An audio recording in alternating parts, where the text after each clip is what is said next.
So it's interesting that we have not only mechanical engineer, electrical engineering students, but also biotech students, for which there might be some special considerations that you would like to take into account in commercializing your idea. And fortunately, we have a couple experts on the call. Bob Oros, who's an expert in licensing, and Michael Blake, who was introduced, is an intellectual property attorney.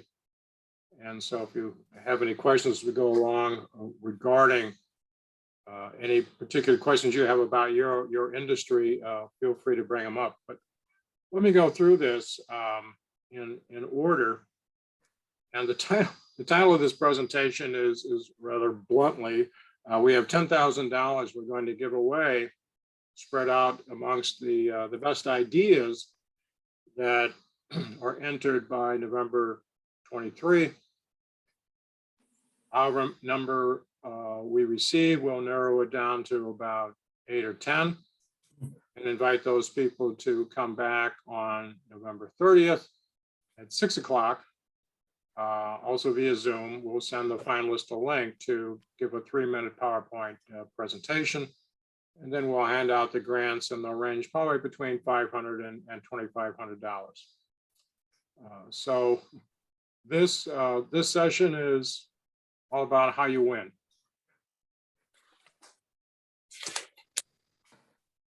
So as I mentioned, the semifinals is an important date. We need to have your entry in by November 23. And there's a link on the screen to where you can enter. And I had sent Doug Lyon a copy of this presentation. So Doug, is there a way that you can send it to people or make it available for them, say on yeah, I can answer that for you, Mike. I actually, as soon as you sent it to me, I put it up on SlideShare and then put a link to it from the IACT webpage. So if you go back to inventus.org and see next speaker, which is this one here, you'll see you've got your slides are right there. Got it. Welcome, Moses.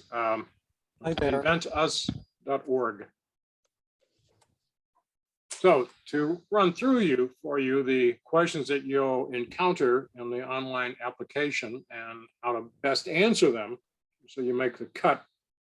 The first question is a brief description about your idea. And you'd be amazed how difficult it is for some people to describe their idea in 8 words or less.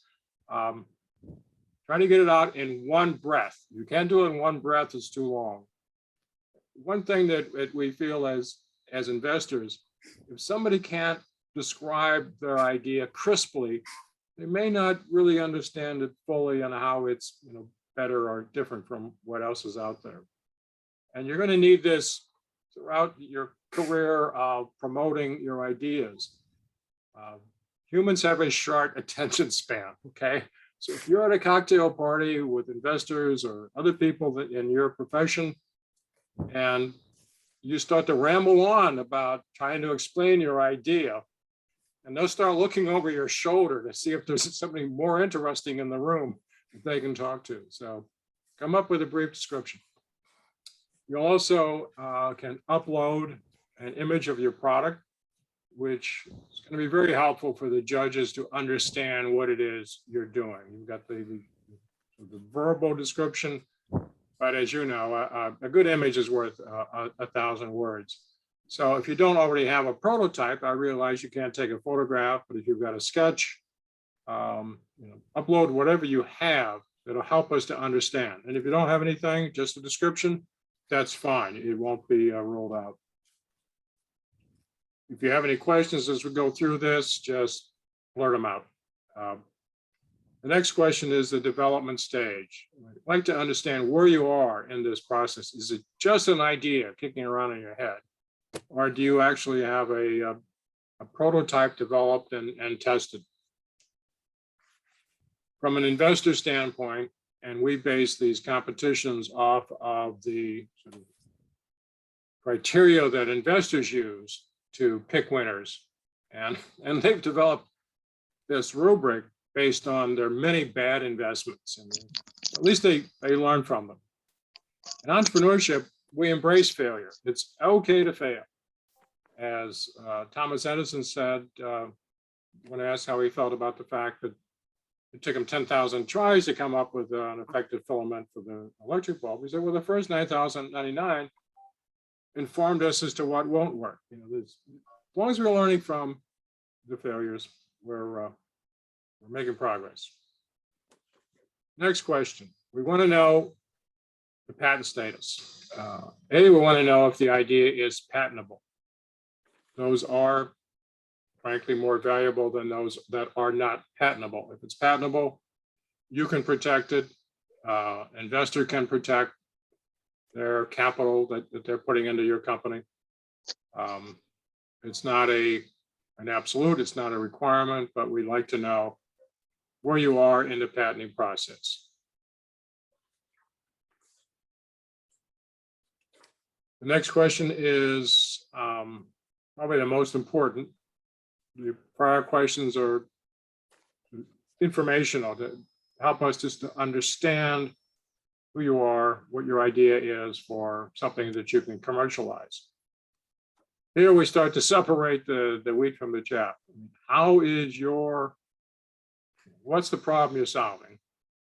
And the more intense that problem is, obviously, the better. And what's your solution to that problem? It has to be a real problem that you're solving. How is your solution better than the alternatives that are already out there? It'd be less expensive to produce or deliver. Customer service could be better. Or you're serving a market niche that currently is not adequately served.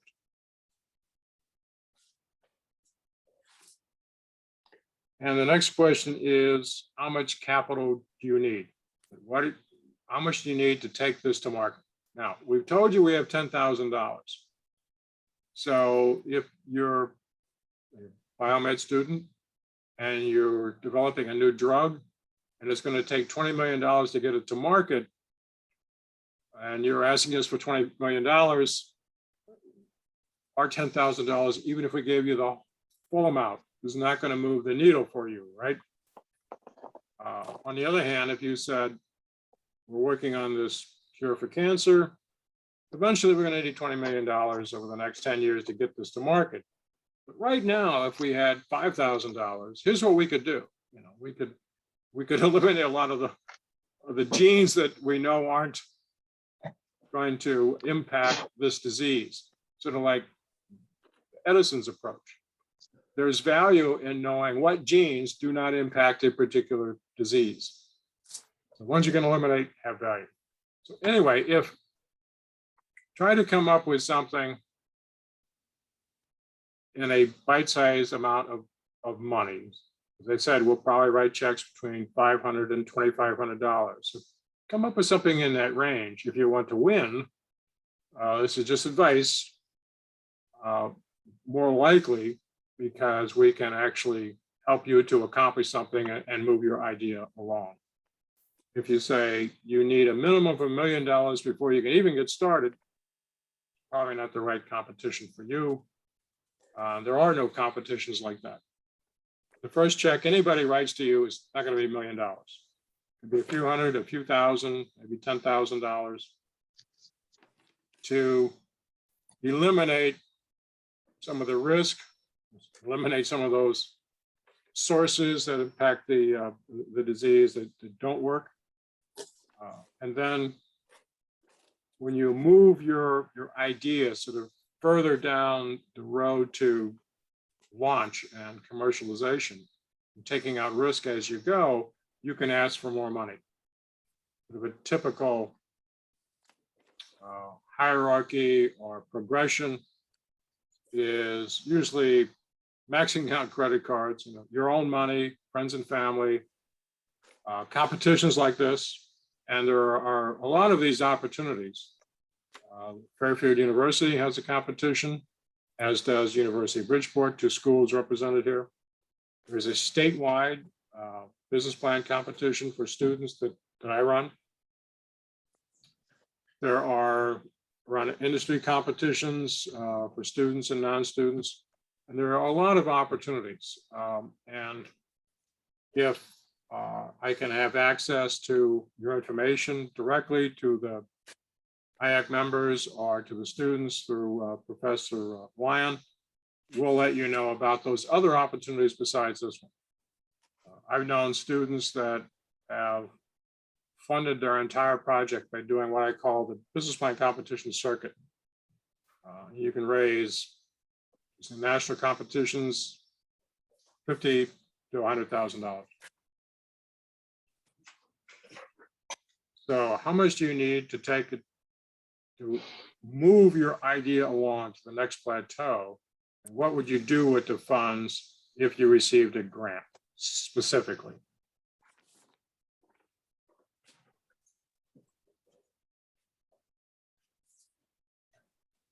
You go back and okay, I want to go through the content in a little more detail. First of all, investors and judges need clear, compelling, and credible information. We have to be able to understand what it is you're telling us about. But try to avoid jargon. I know you want to impress us by how smart you are, but think of us as investors who might understand money, but not your particular expertise or industry. It has to be compelling. And that sort of relates to the problem you're solving. Curing cancer is very compelling. Coming up with a better pencil eraser isn't quite so compelling. Hard to get emotionally involved in pencils. And it has to be credible.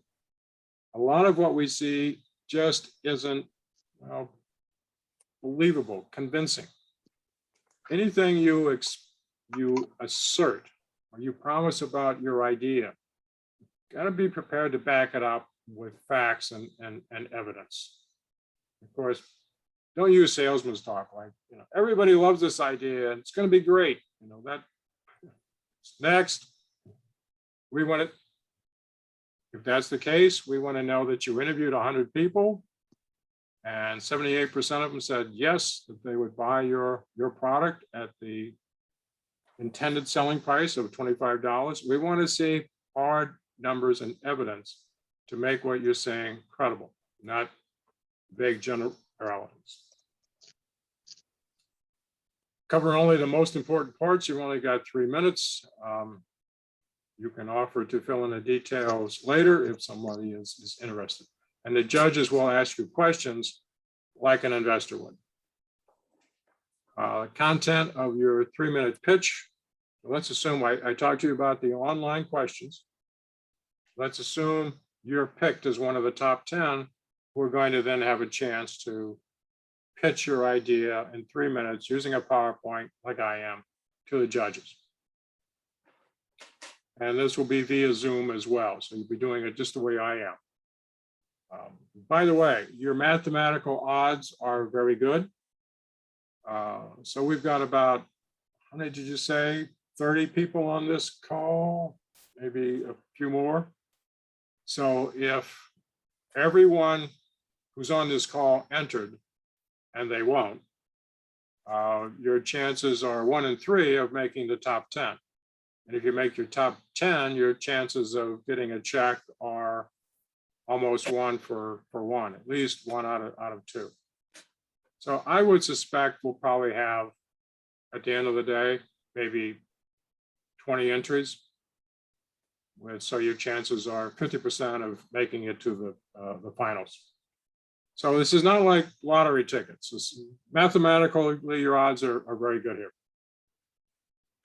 So again, tell us the problem. Start off. It's a good way to start off. Sometimes people start off with a story to illustrate the problem and why there is a strong, or will be a strong customer demand or desire for this problem. And that relates to the intensity of the pain or desire. What's your solution? And again, how is it superior, different from what's out there?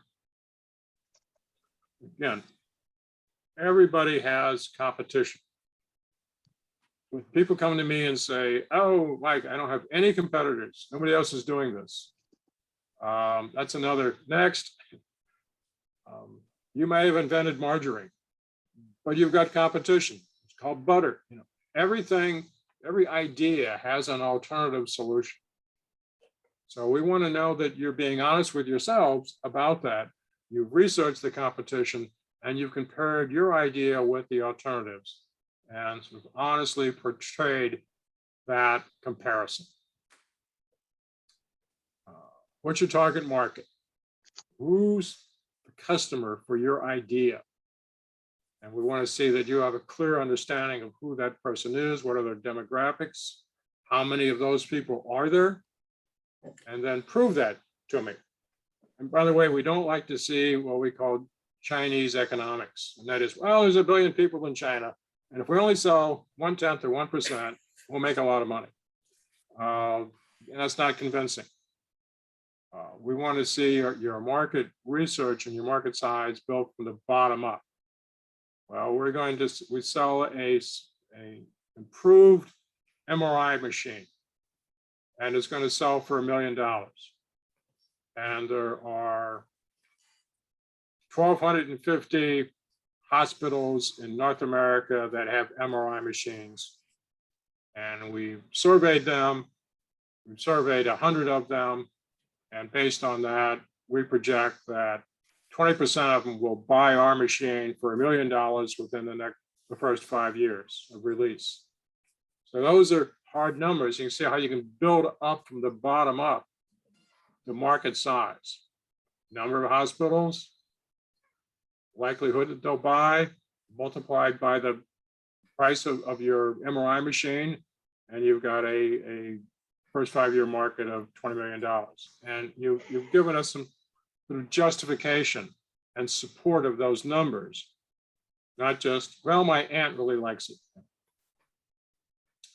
Management. In the investment community, we say that we no longer bet on horses, the idea. We bet on the jockey. One of the reasons we want you to pitch your idea to us, we want to see you in action. Can you give a 3-minute presentation in 180 seconds or not? Can you manage your time? Are you articulate? Can you explain it? Remember the example I gave you of being able to express your basic idea in one breath. Can you convince people that you have a good idea? All these traits are important if you're going to be ultimately successful. What skills and training do you have? You're a student. Tell us about the courses and your major and how that relates to your idea, and convince us that therefore you'll be successful because you have the skills it requires. But if you are, for example, a mechanical engineer, you may understand how to design, produce a great product, but we might not therefore believe that you're great at marketing that idea. Those are different human traits, and that you might not be the world's greatest accountant to keep track of the beans in the jar. You need to hire a bean counter. So we'd like to know that you understand what your strengths are and what skills you need to supplement your company or your process so that we know all the bases are covered. I'm working with a finance major who's going to help with the budget and control expenses. And we're working with a marketing major who is going to come to work for the company and has connections in the hospital, the healthcare industry. And so he's going to be a great person to get us inside the doors of these hospitals. Explain to us how you're going to manage the idea and get it into the market. That your students, most of your students, we're not going to rely too heavily or expect you to have a complete heterogeneous team already in place, but we'd like to know that you realize what skills you need to bring on board. Finance, again, people who design products don't often think through the business side of it thoroughly. we want to know that you determine how much it's going to cost to finish the R&D and design of your product, but also to produce it for market testing, which is a different design, right, than the final design for mass production. What's it going to cost you to produce enough to do some lab testing and market testing and get feedback from the marketplace, even if you're giving them away? And what's it going to cost you to then produce that product when you scale up? And we realized that the check that we could write to you on November 30th might be the amount of money you need to actually produce those prototypes for lab testing and to get a few out in the marketplace with volunteer clients to try it out and give you feedback. And maybe that's a few hundred to a few $1,000s. And that you will then, if the habit doesn't die, it still works, you may need $10,000, $100,000 to go to the next step and do your final design for mass production and to produce a larger quantity to put it out in the marketplace and see if the market accepts it and buys. And as you grow, you're going to constantly need more money to ramp up and do more marketing and reach more people and increase productive capacity. Finally, on the funding, again, be clear with us about how much money you need. And you can tell us about ultimately I need X, but today I need Y to get me to the next stage, which is following. Create that prototype on a 3D printer. There's a company that will do it for $1,200. That's what I'm going to spend $1,200 on. Any questions?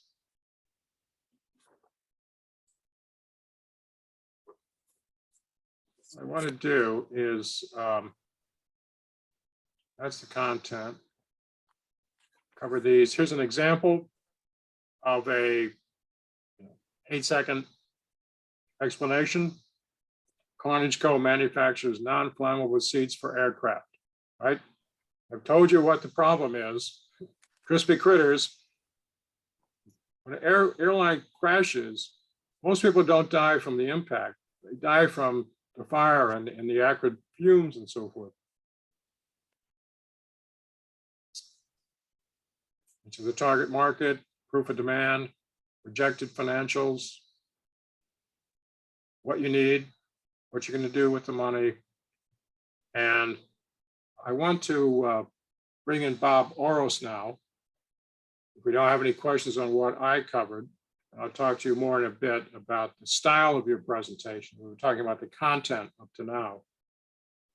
But I talked about, how much money you need to get this to the market. But you have a decision here, and that is you can produce it yourself, or if it's something complicated, like I mentioned, the MRI machines, might not be something you can do in your basement. There might be something to out-license. So Bob, could you help us and help the folks on the call sort of get their arms around this basic decision? Sure. First of all, every inventor I've met over the last 38 years has a project they're working on. That would be their primary goal, to get the product developed into the marketplace. But they also have a long list of other things they'd like to work on. Invariably, when I get talking to them about their primary idea, they also migrate into other areas that they're interested in, right? So you got to keep them focused. And to that point, many of the ideas or the inventions that are being developed have other applications in the marketplace, or could have other applications that in many cases he or she, the inventor, have not identified because of their myopia and their excitement of getting the product into the marketplace. And I understand that. But as Mike says earlier, in terms of product development, as you go along, you invariably need more and more funding. And licensing can play a role in that overall mix, in the sense of identifying other applications for the base product that could be licensed to a company. The royalties that are paid for that license could come back to the inventor to mitigate the need for additional external funds. So it could be a lifeline, and it could be more than one application. And many times it's, when you get into licensing, the way you maximize your ROI, return on investment, the strategy is to dissect the opportunity, the applications as finitely as you can. Think about a pie. You can slice a pie in two sections, two pieces, or you can divide it up into 12, 16 sometimes. So the more slices you can dissect and out license, the more royalties that will come in, and the less you have to give away, if you will, in terms of equity within your proposition. So that's again, the headline here is, don't be myopic. Think about other applications, not necessarily to pursue, because you have one key objective in mind, and that is to get the primary application out there and functional and in the marketplace. But also think about other ways to dissect it using outside resources that can help you do that. In the licensing world, just quickly, the way you make money is ultimately through royalties, which are percentage of product sales paid to the inventor. Royalties can range from 5 to 10% of the price to the retailer, or to the wholesaler, I should say. So if a product on the shelf is selling for $10, most likely the trade has bought it for $5. So the inventor would make money on the $5 sale. And royalties go from day 1 to day 20. 20 years out, you can collect royalties on your product. The royalties that we've been associated with are somewhere between 6 and 10% of the sales that the licensee receives. So it can be a very profitable endeavor. And companies are always looking for outside opportunities to license. That was not the case back in the 90s, I can tell you. It was just the reverse. They thought they knew it all, but in fact they didn't. So licensing has become a key strategy in most corporations, not all, but in most. So those are some of the insights to the world of licensing. Good. Thank you, Bob. Got a few more items to cover here. As I mentioned, there will be questions at the finals. We've got 3 minutes to pitch. There'll probably be about 2 or 3 minutes of questions from the judges. So try to think of what questions people might ask you about your idea. Explain it to other entrepreneurs or innovators or other students, and then see what questions they have, and figure out an answer so you can answer crisply and accurately. By the way, the more time you make available for the judges to ask you questions, the more they'll understand and better understand your idea, the more likely you'll win.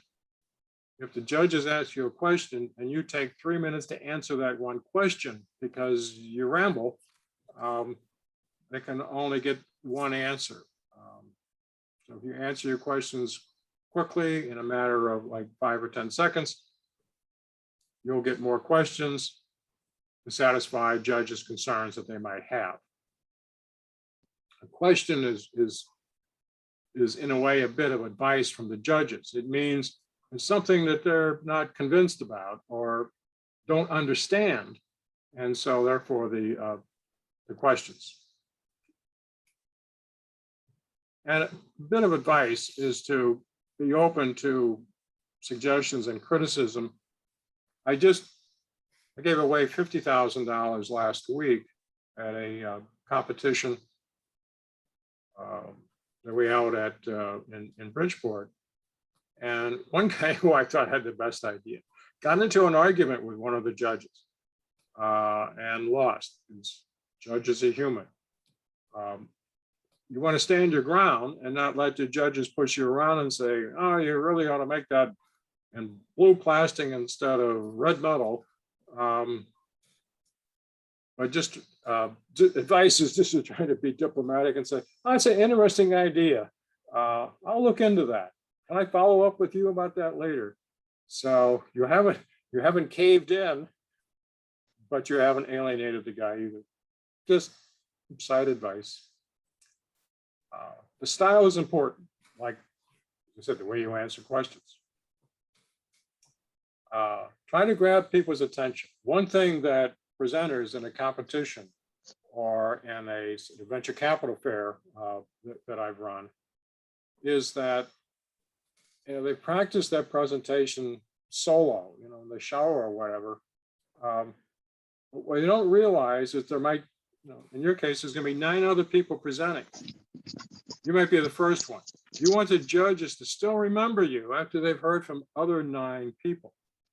So try to be memorable, grab their attention, lead with your strongest suit.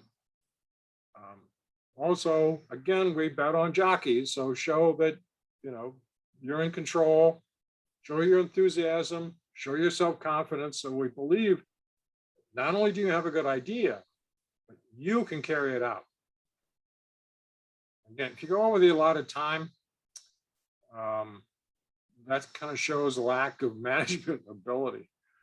And again, on Wednesday, another person had a great idea, really good company, and they were very successful. They only got half their talk out in their 3 minutes that were allocated, so they didn't win. Slide should have 1 idea per slide, and don't write your presentation on the slides verbatim. We don't want to see slides with 100 words on it in small type, and you want the judges to be listening to you, watching you, and not trying to read real quickly too much information that you have on a slide. Slides can enable you, if done right, to do a 6-minute presentation in 3 minutes. How is that possible? Well, you might say things like, we've had great feedback from some of our beta testers for our product. You might be saying that, while on the slide are some quotes, 2 or 3 quotes from people. So we sort of absorb, these positive keywords that we're looking at while you're saying some positive things, and you might have, names of or pictures of happy, smiling customers using your product. One little hint is to put your logo or your company name on every one of your slides to, again, remind the judges who you are. So at the end of the competition, it's going to take about an hour for everybody to pitch, they'll still remember you. And this applies when you're pitching to investors, anyone who you're asking to believe and invest in you. Obviously, legibility, remember I said it's got to be clear. We want to understand what it is you're saying.